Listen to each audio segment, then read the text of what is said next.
Guys, this inexpensive drone actually has proximity sensors. Hey, my COVID care package has arrived. I got a review. Not bad, good feels.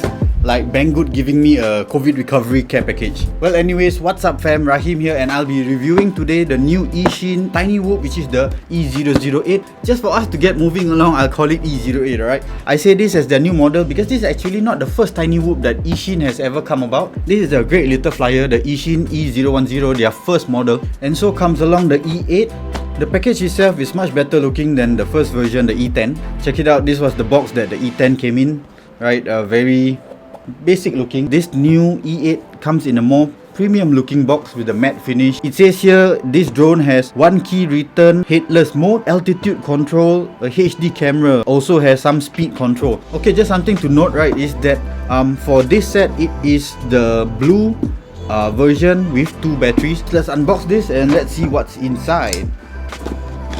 So in the box there's your user manual. Oh, there's something below here. What's this? What is this? Yeah, we'll get to that in a while. Okay, so you have your controller. Same small cute controller, which is just like the where the E10 came in, this funky either green or red color. Still feels small though. Oh yo, ergonomics is better. Okay.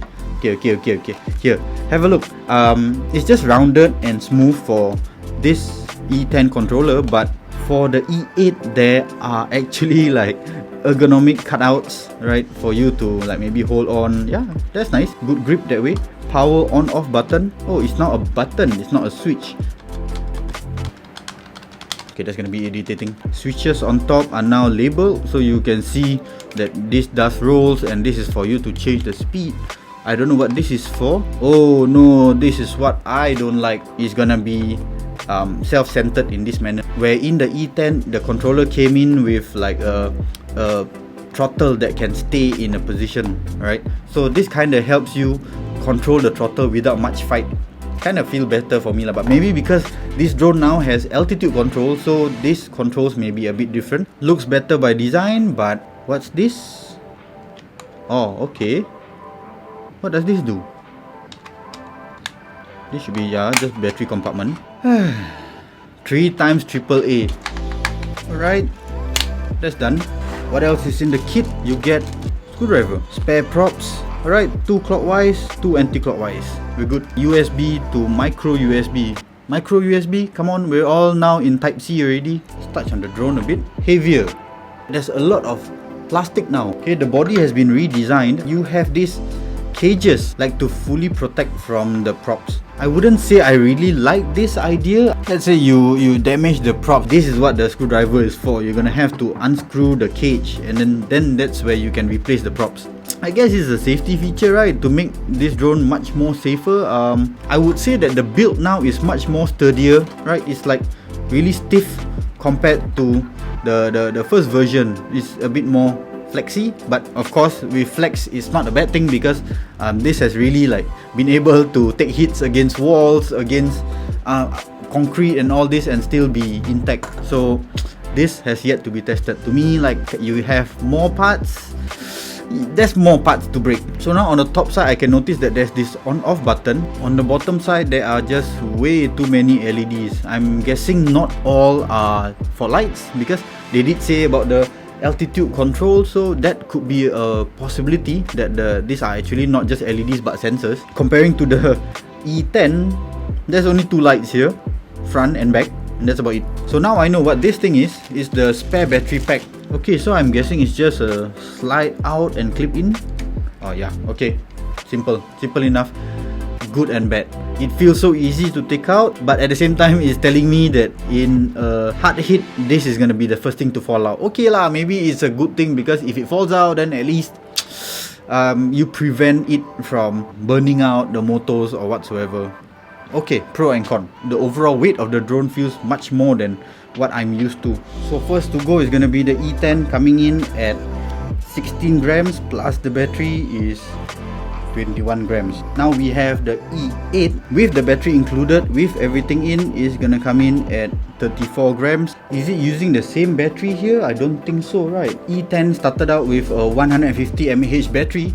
This comes in at a 300 mAh battery. So this is a 1S 3.7 volts. That should have been the case. Confirm it needs to have a bigger battery, because especially it claims that it has more sensors, LEDs and all that, and a heavier weight, then you'll need more power lah. And not just more power in the battery, but also more juice for longer flight times. Okay, table getting messy. Let's clear this a bit, because this wouldn't be a proper review if I didn't also take out the red version for you to see. You can really see the metallic content on the blue, and the red has a very deep metallic shine to it. The red is shiny while the blue has a more matte finish, so kinda depends on your preference. I'm really loving the metallic red look on this, but I just something about glossy. I know I'm gonna scratch this up, but before that, let's try to understand this thing a bit. Something to note: press and hold the one key take off landing button for 3 seconds to make an emergency stop. We're gonna try it out later. Okay, so that's all I need to know right now, and let's charge these fellas up and I'll be back. Alright, I got my E10 here and the new E8 here, so I'm just gonna go and warm up with the E10 for a while. Bind and you're good. Let's go.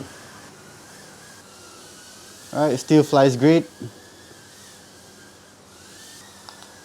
Faster mode.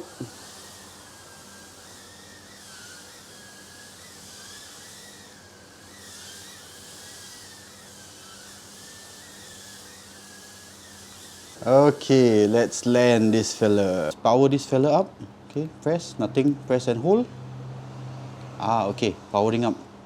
Okay, so this is an LED. So, assuming these are the sensors for proximity. Okay, rear light is there, but it's not that present. So, red for rear and white for front. I assume the binding sequence is like that. So, it's going to be down, up, down.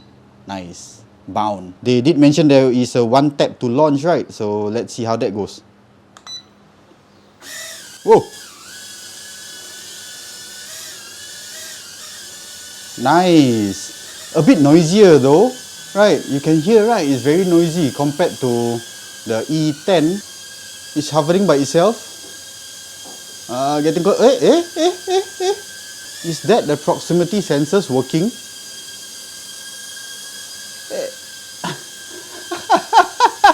Guys, this inexpensive drone actually has proximity sensors.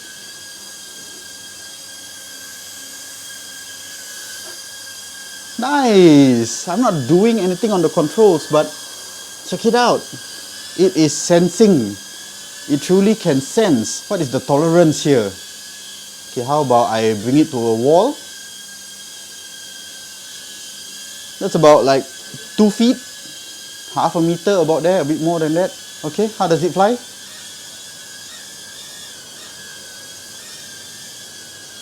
Oh. Not bad. Okay, let's up the rate a bit. I think it was single tap, right? Okay. Yeah, much faster. Much faster.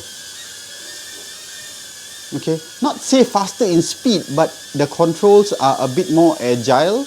One thing I do notice, it has altitude control. It is like just hovering, okay, plus minus 1 feet in place. So I don't need to keep fighting and controlling the height of the drone. Okay, but there is one more thing I noticed. It is fighting with me. Like if I'm close to a wall, it will move away on its own. Okay, yeah, that's good in a sense that, yeah, the proximity sensors are working, but in flying wise, it it's kinda something that I have to fight with. Okay, there you go. It's moving away from the walls on its own. Hey, but come on, check that out. It's like, it's flying like stable without like GPS lock or anything, just altitude control and sensors by the side. There was a one tap to land, right? So let's see how that works. Okay, get into space. Okay, kind of a rough landing. It doesn't really know where it wants to land. It's not like the advanced drones where there are sensors for it to like slow down when it reaches its land point. Just now I launched by a button. Let's see if I can launch it as per normal. So how does this go? Can I just push up on the throttle? Okay, so nothing's happening except for that the motors have powered up. How about another push?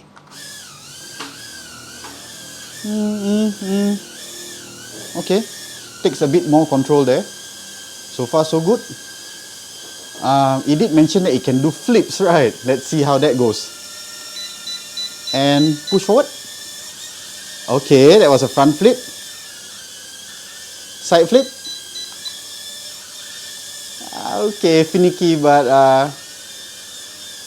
it's automated, so yeah, just something fun to have included in this drone. Oh yeah, there is also headless mode, right? So that means if let's say my drone is facing away and I tap and hold, headless mode on. Does that mean if I push forward? Okay. Pull backward. Okay. So it doesn't matter which way my drone is facing, it will still go towards the direction that I direct it to go, regardless of where the head is facing. Okay, let's switch that off. Is it hold also? Alright. Wait, what's happening? Okay, it looks like the battery is flashing. Okay, let's land the drone. Come on. Okay. Yes, okay. So that's the indicator. If the battery is weak, this is what's gonna happen. New bat in, powering up. Can I buy now? Oh, nothing. Okay, so let's switch this off, switch on, and okay. Bound. There was also a auto reverse or something like that, right? Is it a return home kind of function? If I were to hold, return. If I were to face the other way and hold, it's not like exactly a reverse function. It's like a return home kind of function. There was one more function if I'm not wrong. This button press and hold. Okay, so it cuts off the motors in case of an emergency. Okay, here's a good practice that I always do on my E10, which where when you crash, it's good to calibrate the drone by down and inwards. And there you go. That's the drone doing a recalibration of the compass, so that the moment that you fly off, it's not gonna like be haywire. It knows its bearings and the direction it needs to fly. Okay, I'm really excited that this small tiny whoop has a proximity sensor, so let's push its limits. Alright, let's try let's see if we were to purposely approach a wall. Oh, okay. It knows when to fight, and that's not me, it's the drone acting on its own, like it's avoiding the wall totally. From the side, also not possible. Okay, let's try from the rear end then. Nope, the drone is fighting. That is me holding the sticks forward and purposely trying to crash it. Okay, so it can happen, it can crash. Take a few more hits. Okay, you can really see the proximity sensors working there. Nice. Proximity sensors. Whoa. Come on, let's go. And power down and switch off. Nice. How long did I fly this fella? 4 or 5 minutes? Not bad. Okay, this tiny little drone is trying to be like its bigger brothers, having, come on lah, there's altitude hold, there's one button launch. Okay, I'm impressed. I mean, it's not just because of Banggood sent me this to try out, but come on, you saw it. An inexpensive tiny whoop that has obstacle avoidance. But I have to say, it does come with some issues. Okay, it's great, it's a great flyer, but it's not perfect. Why I say it's not perfect? Because of what you state on the box. Okay, one, all this works except for your HD camera. What HD camera? There's no HD camera here. Both of them don't have cameras. Eachine, I'd love to hit you hard on the info that you mentioned, right? It's a misinformation, but then again, for the price point, it's something that I would already expect, right? You don't spend this kind of money and you'd still expect a camera. To be frank, if anybody's gonna buy a drone with a camera, right, it will either be able to project that image, record, or do both. So definitely with all those extra components, it's not gonna cost what you're gonna pay for this drone. Okay, so one thing that I would love to summarize is about the flight experience in itself. Comparing to the original controls of the E10, the E10 feels toy-ish, really like just basic quality. This has a more premium feel to the controls. About flying it around, it was so easy to fly without needing to manage the throttle. It will always auto level itself. This is a Mode 2 controller set, by the way, so that means your pitch and roll are on the right side, and then your throttle, or should I say altitude control, and also yaw is on the left side. The speed isn't much that huge an increase if you were to toggle and go from the lower level speed to the higher level speed, right? The drone isn't like really heavily aggressive. The controls feel more on the smoother side, lesser on the aggressive side. And also I have this thing that I noticed that it's not exactly like wherever I point the drone it will go. It will, as long as it gets near the wall or obstacles, it will avoid on its own. It's a good safety feature, but I haven't found a way to switch it off yet.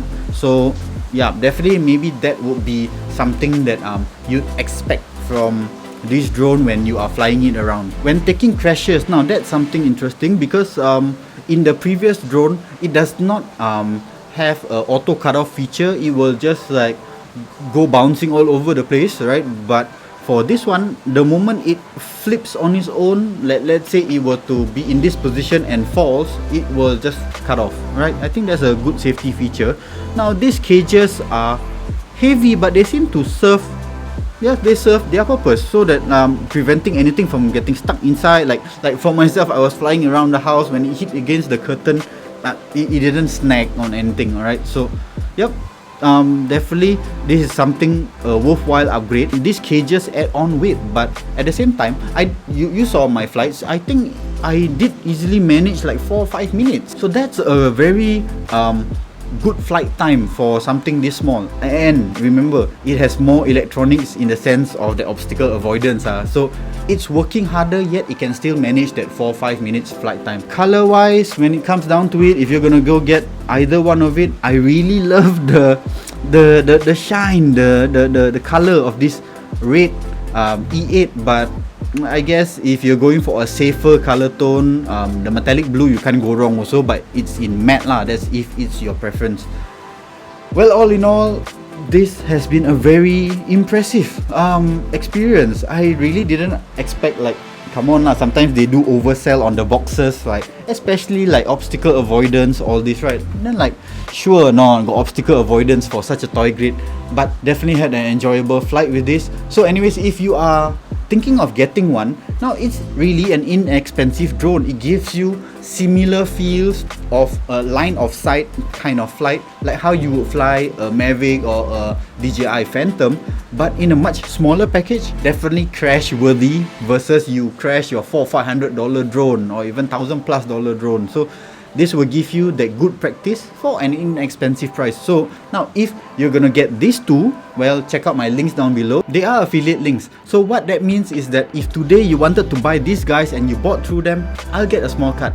That will be like you supporting me to grow this channel further, so I can make more content just like this. And also on checkout, enter this promo code and you can save yourself a bit more money.